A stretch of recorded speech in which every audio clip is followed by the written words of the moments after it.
जो कदम हमने उठाया जिसके अंदर कार्तिकेय जी को हमारे सारे विधायकों ने जाकर नॉमिनेशन फाइल करी और भारतीय जनता पार्टी और हमारे इंडिपेंडेंट एमएलए ने मिलकर जिस सोच के साथ राज्यसभा के इस चुनाव में लेकर गए थे, हरियाणा की आवाज भी थी और उस चीज को तमाम हमारे लेजिस्लेटिव मेंबर्स ने अचीव कर दिखाया है। हमारा जो टारगेट था कि हम 29 पोल्ड वोट्स हमारे पक्ष में सक्सेसफुली 28 हमारे इंटैक्टेड वोट्स, और कुलदीप जी का भी धन्यवाद करूंगा कि उनका भी समर्थन इस प्रोसेस में मिला, जिससे राज्यसभा की सीट एक भारतीय जनता पार्टी और एक कार्तिकेय जी के पक्ष में हम निकाल पाए।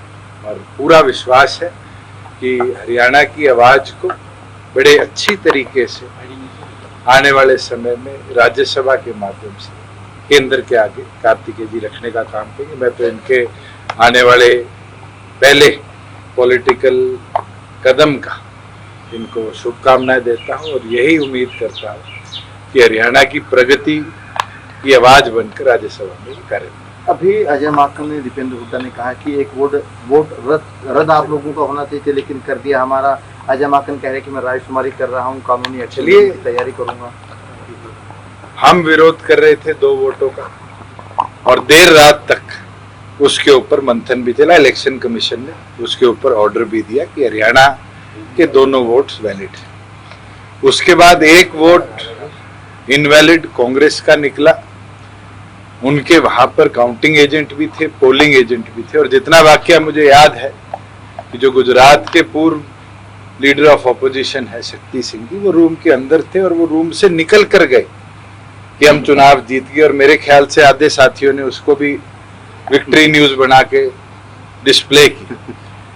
ये हमारी सहनशीलता ही थी कि हम इंतजार करते रहे और जब तक रिटर्निंग ऑफिसर ने आखिरी वोट को काउंट ना किया, पोल रिजल्ट इलेक्शन कमीशन को नहीं भेजा और सर्टिफिकेट नहीं दिया, हमने मैदान नहीं छोड़ा। और मुझे लगता है चाहे मुख्यमंत्री हो, चाहे मैं हूं, चाहे हमारे और विधायक हो, एक भी साथी सोया नहीं जब तक रिजल्ट नहीं आया, क्योंकि हमारा टीम वर्क था और हम उस टीम वर्क में सक्सेसफुल रहे।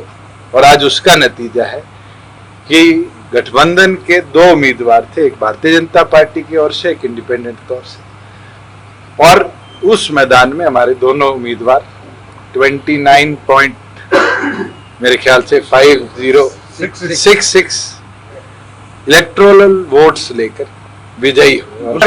100 के 100 वोट पोल होते, 100 के 100% वैलिड होते तो अलग बात थी। एक वोट पोल नहीं हुआ, उसकी क्या इच्छा रही उस पर टिप्पणी करनी कोई मेरे ख्याल से इस समय की जरूरत भी नहीं है। अगर वो विरोध में जाता तो आज ये नतीजा नहीं होता, और पक्ष में आता तो इससे बढ़िया नतीजा होता। और जो कैंसिल हुआ है ये तो ह्यूमन एरर है, अगर मेरे से हो जाता या किसी और से हो जाता तो क्या हम इस कदम पे पहुंच पाते।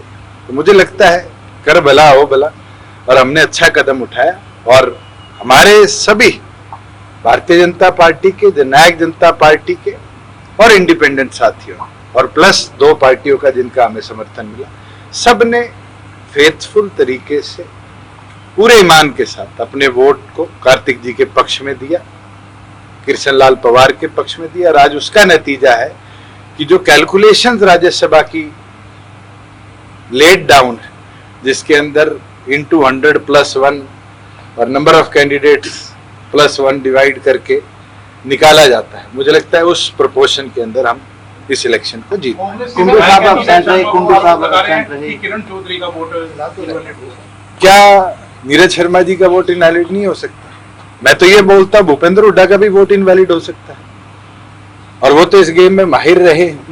क्या उनकी टीम का कोई साथी नहीं हो सकता? ये कहना किसका रहा, ये तो मुझे लगता है इलेक्शन कमीशन बता सकती है, क्योंकि सीरियल नंबर्स तो उनके पास है।